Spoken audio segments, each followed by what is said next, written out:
करीब 11 लाख करोड़ रुपए के घोटाले में विपक्ष ने यूपीए सरकार और प्रधानमंत्री पर जबरदस्त हमला बोल दिया है। विपक्ष ने प्रधानमंत्री मनमोहन सिंह के इस्तीफे की मांग की है। शिवसेना और जेडीयू ने सीधे प्रधानमंत्री पर हमला करते हुए इस्तीफा मांगा है। वहीं लेफ्ट पार्टी ने कहा है कि प्रधानमंत्री इस पूरे मामले में सदन में सरकार की स्थिति बताएं, जबकि मुख्य विपक्षी दल बीजेपी और सरकार को समर्थन दे रही समाजवादी पार्टी ने लोकसभा में प्रश्नकाल स्थगित कर रिपोर्ट पर चर्चा कराने की मांग की। जैसे ही सदन की कार्रवाई शुरू हुई, कोयला घोटाले में विपक्ष ने प्रश्नकाल स्थगित कर घोटाले पर चर्चा कराने की मांग की। शून्यकाल के दौरान हो रहे हंगामे में लोकसभा स्पीकर मीरा कुमार ने शून्यकाल चलाने की बात कही। इस बीच हंगामा जारी रहा।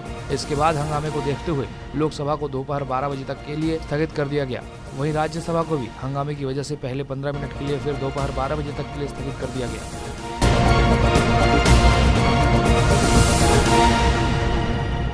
आखिरकार ममता बनर्जी की जिद के सामने सरकार झुक ही गई। ममता के भरोसेमंद और सरकार के नए रेल मंत्री मुकुल रॉय ने लोकसभा में रेल बजट पर बहस के दौरान लोकल, जनरल, स्लीपर और थर्ड एसी के किरायों में प्रस्तावित बढ़ोतरी वापस लेने की घोषणा की है। अब सिर्फ फर्स्ट और सेकंड एसी के किरायों में बढ़ोतरी होगी। पहले से जो अनुमान लगाया जा रहा था वही हुआ। रेल बजट 2012-13 पर लोकसभा में हुई चर्चा के जवाब में रॉय ने general, local, sleeper, AC chair car और एसी 3 के किरायों में प्रस्तावित बढ़ोतरी को वापस लेने की घोषणा की। उन्होंने कहा कि इन श्रेणियों का उपयोग देश के गरीब और मिडिल क्लास के लोग करते हैं। भाड़ा बढ़ने से उन पर आर्थिक बोझ बढ़ जाएगा। हम इन सभी श्रेणियों में भाड़ा बढ़ोतरी वापस लेते हैं। साथ ही उन्होंने कहा कि फर्स्ट और सेकंड एसी का उपयोग समाज का संपन्न तबका करता है, जो बढ़े हुए भाड़े का बोझ झेलने के लिए सक्षम है। ऐसे में इन श्रेणियों में बढ़े हुए भाड़े को वापस लेने की जरूरत है। रेल मंत्री ने रेलवे के लिए संसाधन जुटाने के उद्देश्य से आक्रामक अभियान चलाने की बात कही। साथ ही कहा कि रेलवे स्टेशन एवं ट्रेनों में सुरक्षा तथा साफ सफाई के एजेंडों में शीर्ष पर रखा जाएगा। गौरतलब है कि इस रेल बजट को पूर्व रेल मंत्री दिनेश त्रिवेदी ने पेश किया था, जिसमें सभी श्रेणियों के यात्री किरायों में बढ़ोतरी का प्रस्ताव किया गया था। तृणमूल कांग्रेस ने इस बढ़ोतरी का विरोध किया था और तृणमूल प्रमुख ममता बनर्जी के दबाव में त्रिवेदी को रेल मंत्री पद से इस्तीफा देना पड़ा था। रेल बजट की चर्चा की शुरुआत के दिन 20 मार्च को ही सुबह ही नए रेल मंत्री के रूप में रॉय को शपथ दिलाई गई और उन्होंने चर्चा का जवाब दिया। अब सरकार को करनी होगी इस मुद्दे पर मदद। जानकारों का कहना है कि किराए वापस लेने से होने वाले नुकसान की भरपाई सरकार करे और बजटीय सहायता को 24,000 करोड़ से बढ़ाकर 27,000 करोड़ करे। उनका कहना है कि अगर सरकार ऐसा नहीं करती तो किसी योजना के लिए तय राशि में से कटौती करनी होगी। ऐसा भी हो सकता है कि इसके चलते कोई नई परियोजना रोकी जाए या फिर किसी का काम रोका जाए।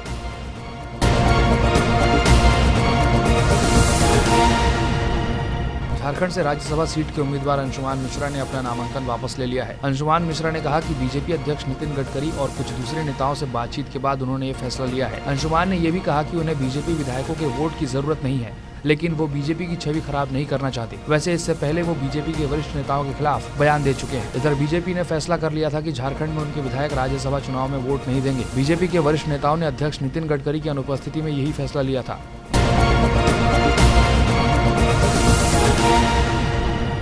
ओडिशा के कंधमाल जिले से बीते 14 मार्च को अगवा किए गए 2 इतालवी नागरिकों को रिहाई के लिए राज्य सरकार को भेजी गई अपनी 13 सूत्रीय मांगों पर वार्ता के लिए माओवादियों ने अपनी समय सीमा एक और दिन बढ़ा दी है। वहीं गृहमंत्री ने बुधवार को कहा था कि ओडिशा सरकार ने केंद्र से इस मामले में कोई सहायता नहीं मांगी है। माओवादियों ने एक इतालवी नागरिक को रिहा किए जाने की पेशकश की थी, लेकिन राज्य सरकार की ओर से इस बाबत कोई प्रतिक्रिया नहीं दिए जाने के बाद उन्होंने समय सीमा में इजाफा करने का फैसला किया है। ओडिशा सरकार के साथ वार्ता के लिए माओवादियों की ओर से नामित किए गए मध्यस्थ और नागरिक अधिकार कार्यकर्ता दंडपाणी मोहंती ने कहा, माओवादियों की ओर से तय की गई समय सीमा जो आज शाम खत्म होने वाली थी, एक और दिन के लिए बढ़ा दी गई। दंडपाणी ने यह भी सुझाव दिया कि केंद्र को जेल में बंद 3 माओवादी नेताओं, गिरिडीह जेल में बंद नारायण सन्याल, विशाखापट्टनम जेल में बंद अमित बागची और तिहाड़ जेल में बंद कोबत गांधी को भुवनेश्वर जेल लाया जाए ताकि वो बंधक संकट की निगरानी कर सके। माओवादियों ने अपने कुछ साथियों को रिहा करने सहित उनकी मांगों में से 2 मांगे पूरी होने पर 2 में से 1 अपहृत इतालवी नागरिक को रिहा करने का प्रस्ताव रखा है। उधर उड़ीसा सरकार ने अपने मध्यस्थों से माओवादियों के वार्ताकारों से संपर्क करने के लिए कहा है कि अगर राज्य सरकार बातचीत शुरू होने से पहले हमारी मांगों में से 2 मांगे स्वीकार कर लेती है तो एक अपहृत इतालवी नागरिक को छोड़ा जा सकता है।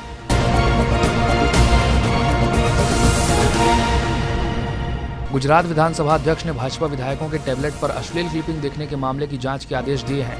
गौरतलब है कि बुधवार को विधानसभा में बजट पर चर्चा के दौरान भाजपा विधायक टैबलेट पर अश्लील तस्वीरें देख रहे थे। कर्नाटक के बाद गुजरात विधानसभा में हुई इस शर्मनाक घटना के बाद बीजेपी की मुश्किलें और बढ़ती दिखाई दे रही हैं। हंगामे के बाद विधानसभा अध्यक्ष ने मामले की जांच विशेषाधिकार समिति को सौंप दी है। मुख्यमंत्री नरेंद्र मोदी के करीबी माने जाने वाले उत्तर गुजरात की राधनपुरा सीट से विधायक शंकर चौधरी मंगलवार को टैबलेट के साथ विधानसभा पहुंचे। सदन की कार्रवाई के दौरान ही चौधरी टैबलेट निकालकर पास में बैठे भाजपा विधायक जेठा भरवा को तस्वीरें दिखाने लगे। वरिष्ठ पत्रकार जनक पुरोहित ने अपनी शिकायत में कहा है कि भाजपा विधायकों ने पहले विवेकानंद सोनिया गांधी, बाबा रामदेव आदि के फोटो देखे और इसके बाद अश्लील तस्वीरें देखने लगे। इस घटना के दौरान विधानसभा में मौजूद पुरोहित ने इसकी सूचना विधानसभा अध्यक्ष गणपत वासवा के निजी सचिव को दी। इसके बाद अध्यक्ष ने लिखित सूचना भेजकर विधायकों से टैबलेट बंद कराया। पिछले महीने कर्नाटक में भी भाजपा विधायक विधानसभा की कार्रवाई के दौरान मोबाइल पर अश्लील तस्वीरें देखते पाए गए थे। कांग्रेस ने बुधवार को विधानसभा की कार्रवाई के दौरान ये मामला उठाया। कांग्रेसी सदस्य आरोपी विधायकों की सदस्यता समाप्त करने की मांग कर रहे थे, लेकिन अध्यक्ष ने उनकी मांग ठुकरा दी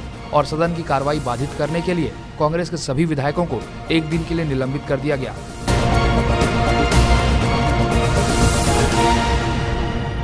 मैच फिक्सिंग विवाद में नाम सामने आने के बाद चर्चा में आई फिल्म अभिनेत्री व मॉडल नुपुर मेहता ने अपने ऊपर लगे आरोप को सिरे से खारिज करते हुए कहा था कि उनका किसी भी क्रिकेटर से कोई संबंध नहीं है। लेकिन पूरे मामले में ट्विस्ट लाते हुए नुपुर ने अब खुलासा किया है कि पूर्व में वो तिलक रत्न दिलशान के साथ डेटिंग पर जा चुकी है। एक रिपोर्ट के अनुसार नुपुर की दिलशान से नजदीकियां 2009 में इंग्लैंड में उस वक्त बढ़ी जब वो T20 विश्व कप के दौरान दिलशान से पहली बार मिली। ऐसी संभावना है कि T20 टूर्नामेंट के दौरान नुपुर होटल में एक बिजनेसमैन के साथ ठहरी हुई थी, जो कि बुकी हो सकता है। सनी देओल की फिल्म जो बोले सोनेहाल में काम कर चुकी नुपुर ने कहा कि मैं किंगस्टन में रॉयल गार्डन होटल में ठहरी हुई थी, लेकिन मैंने किसी के साथ कमरा साझा नहीं किया था। मैं होटल में कुछ दिनों के लिए ठहरी थी और मैंने 500 पाउंड हर दिन के हिसाब से अपना बिल भी चुकाया। मेरे पास साबित करने के लिए वो बिल है। कुछ दिन पहले डेली मेल ने एक खबर छापी थी कि मैच फिक्सिंग के लिए बॉलीवुड अभिनेत्रियों का प्रयोग किया गया। उस खबर में दावा किया गया था कि क्रिकेटरों को फंसाने के लिए बुकीज हॉट मॉडल और अभिनेत्रियों का प्रयोग करते हैं। नुपुर ने कहा, मैं जानती थी कि बहुत से क्रिकेटर उस होटल में ठहरते हैं, लेकिन मुझे इसकी जानकारी नहीं थी कि वे कौन कौन से क्रिकेटर थे। मेरे लिए इसका कोई मतलब नहीं कि मेरे बगल वाले कमरे में सचिन तेंदुलकर ठहरे या कोई और। पूरे मामले में ट्विस्ट लाते हुए नुपुर ने कहा कि किसी क्रिकेटर को जानना क्या गलत है, ये मेरी निजी जिंदगी है और इस तरह के रिश्ते आरोप लगाकर तय नहीं किए जा सकते। मैं अकेली हूँ, खूबसूरत हूँ और मेरे पास दुनिया में कहीं भी घूमने का अधिकार है। साथ ही मैं जिससे चाहूँ उससे संबंध बना सकती हूँ।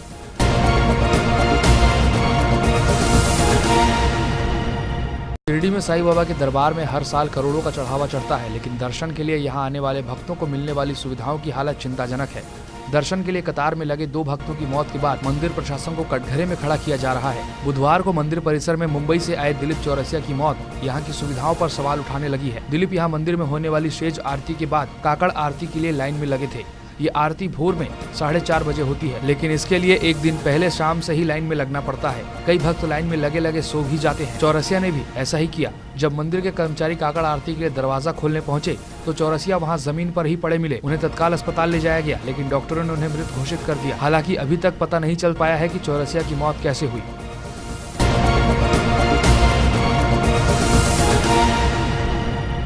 बॉलीवुड स्टार करीना कपूर भी 3 अप्रैल को इंडियन प्रीमियर लीग के उद्घाटन समारोह में जलवा बिखेरेंगी। इससे पहले अमिताभ बच्चन, सलमान खान और प्रियंका चोपड़ा का आना तय हो चुका है। बॉलीवुड की शीर्ष एक्ट्रेसेस में शुमार करीना के अलावा अमिताभ, प्रभुदेवा, प्रियंका, सलमान, कोलोनियल कंजिस और कैट पेरी भी उद्घाटन समारोह का हिस्सा होंगे। इस मौके पर सभी 9 टीमों के कप्तान MCC स्पिरिट ऑफ क्रिकेट शपथ भी लेंगे। इसके टिकट 1500 रुपए से शुरू हैं और IPL T20.com पर खरीदे जा सकते हैं। उद्घाटन समारोह शाम 7:30 बजे से शुरू होगा।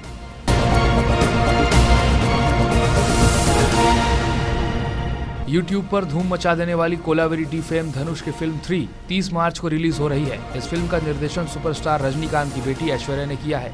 फिल्म के हीरो धनुष ऐश्वर्या के पति हैं। इस फिल्म के निर्माता धनुष के पिता कस्तूरी राजा हैं। फिल्म के संगीतकार हैं अनिरुद्ध रविचंद्रन। तमिल फिल्म 3 के 31 मार्च को रिलीज होने की उम्मीद है, जबकि हिंदी में डब फिल्म 30 मार्च को पर्दे पर आ जाएगी। 3 ऐश्वर्या के निर्देशन में बनी पहली फिल्म है। फिल्म में धनुष और कमल हसन की बेटी श्रुति हसन मुख्य भूमिका में है। फिल्म का गीत why this Kolaveri D YouTube पर जबरदस्त हिट रहा है। यूट्यूब पर करीब 5 करोड़ लोगों ने इस गाने की वीडियो को देखा है। अब देखना यह है कि फिल्म कितनी कामयाब हो पाती है। वैसे फिल्म समीक्षकों का मानना है कि कोलावेरी डी इसका फायदा फिल्म को जरूर मिलेगा। सेंसर बोर्ड ने 3 को यू सर्टिफिकेट दिया है। ऐश्वर्या और धनुष दोनों इससे काफी खुश हैं।